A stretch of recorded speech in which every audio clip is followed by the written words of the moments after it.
Bonjour tout le monde, bienvenue dans cette capsule numéro 8 post-Covid. J'ai survécu, je suis encore là. Aujourd'hui, c'est la troisième capsule là, plus axée là, sur la question des dépendances. Aujourd'hui, ça va être plus au niveau des traitements en fait. Euh, En me préparant, j'essayais de trouver encore une fois une manière de résumer l'information parce qu'il y a beaucoup de choses à dire. Donc, je tiens à faire quand même une mise en garde là, pour commencer, pour dire que je ne pourrais pas couvrir l'entièreté des approches duquel je vais parler parce que je pourrais en avoir pour des heures et des heures juste sur la réduction de méfaits. Ceci étant dit, je pense que la première des choses qui est importante à dire, c'est que il n'y a pas une méthode. Il n'y a pas une recette miracle qui va fonctionner pour tout le monde. Je pense que ce qui est important de garder en tête, c'est qu'il n'y a pas une dépendance qui est pareille. Euh, En ce sens qu'il n'y a personne qui va répondre de la même manière et aux substances et aux approches qu'on va utiliser pour la traiter. Euh, dans certains cas, il y a des prises en charge médicales qui doivent être faites. Quand j'en ai parlé un petit peu, mais au niveau de l'alcoolisme, il peut y avoir des sérieuses répercussions pour quelqu'un qui arrête du jour au lendemain et qui avait une consommation quand même assez élevée. Donc, dans ces moments-là, il y a besoin d'une prise en charge. Il peut y avoir des médicaments de substitution. Ensuite, pour l'alcoolisme, des fois, il va y avoir des traitements répulsifs, donc c'est-à-dire une médication qui va faire en sorte que si l'alcool est ingéré, ça va provoquer vraiment une très grosse réaction chez la personne, fait que ça ne donnera pas envie de consommer. Ceci, pour les opiacés, il va y avoir des traitements de substitution, fait que méthadone, suboxone, qui sont généralement, c'est pas juste on donne la méthadone et voilà, souvent il y a un encadrement, un accompagnement psychosocial aussi qui vient avec cette, ces traitements de substitution-là. Ensuite, je pense que ça dépend vraiment un peu de la vision qu'on a de la dépendance. Donc, pour certaines personnes, la dépendance est une maladie qui est incurable et que la seule manière de faire finalement, c'est l'abstinence. Dans cette école de pensée-là, donc on a un peu plus, mettons, les groupes de soutien comme les alcooliques anonymes, les narcotiques anonymes, où vraiment l'idée c'est de créer une communauté autour de la personne pour se soutenir et s'entraider. Un peu pour remplacer le réseau de consommation puis aider la personne à affronter en fait les difficultés de la maladie. Euh, pour d'autres personnes, ça va être un symptôme de mal-être à explorer, à découvrir. Pour certaines personnes, la dépendance en elle-même, les gens ne seront pas prêts en fait à arrêter. Donc là, on va être plus au niveau de la réduction de l'effet. Donc, essayer de réduire les impacts négatifs que la consommation va avoir sur la vie de la personne. Donc, ça peut prendre beaucoup de formes, c'est-à-dire que ça peut être simplement en distribuant du matériel de consommation stérile pour éviter la transmission des ITSS,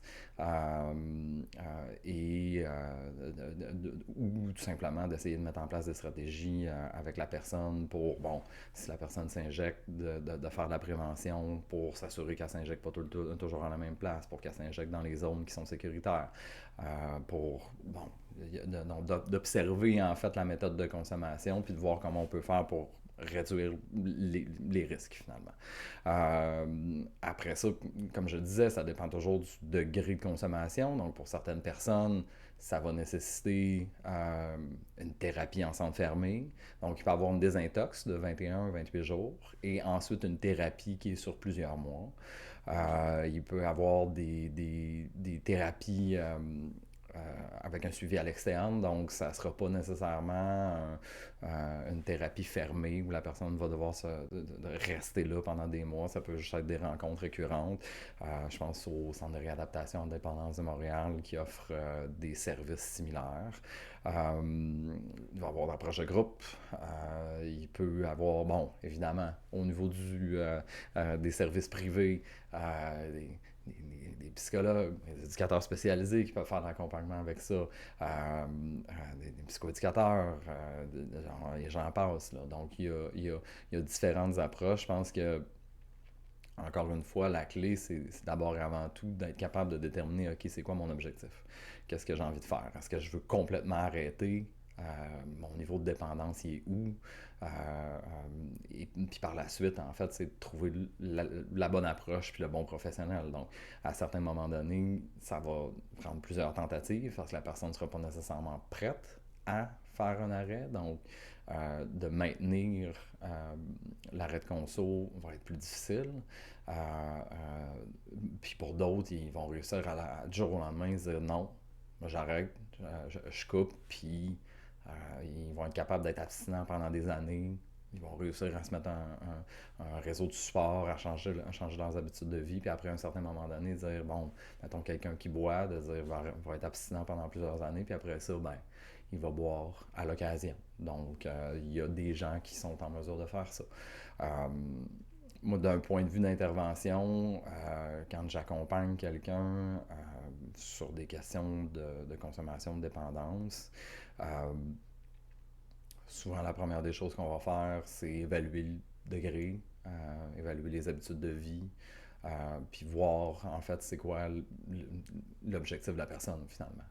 Est-ce que c'est d'arrêter complètement? Est-ce que c'est de réduire la consommation? Est-ce que c'est de rentrer en thérapie? Est-ce que... Bon, donc c'est très multifacette.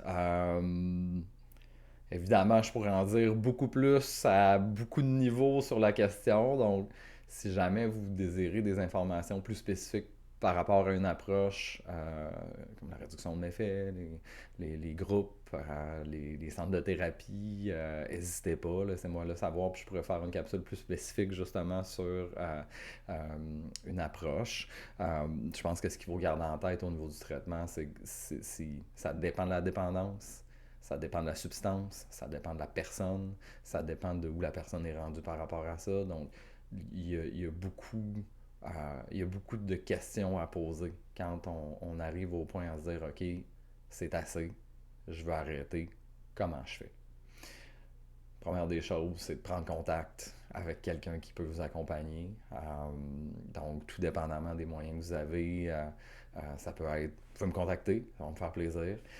Sinon, j'en ai parlé dans la première capsule, mais le site Drogue à des références peut être une belle porte d'entrée aussi euh, pour trouver des ressources, puis trouver un accompagnement approprié.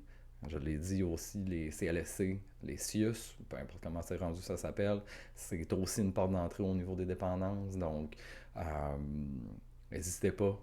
Je pense que si vous êtes au point de ne plus avoir de plaisir, vous avez l'impression que la consommation prend toute la place dans votre vie, je pense que c'est important d'appeler à l'aide. Euh, Si vous ne savez pas comment faire, d'en parler avec quelqu'un dans votre entourage, puis d'être en mesure justement d'avoir quelqu'un vous aider à faire les premiers pas.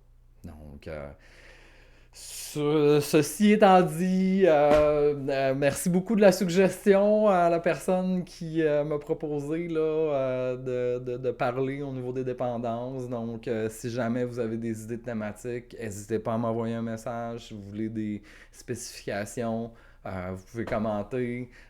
Sinon, si vous voulez d'autres suggestions de petites capsules, un petit message, un like, un partage, je l'apprécie toujours. Passez une bonne fin de journée.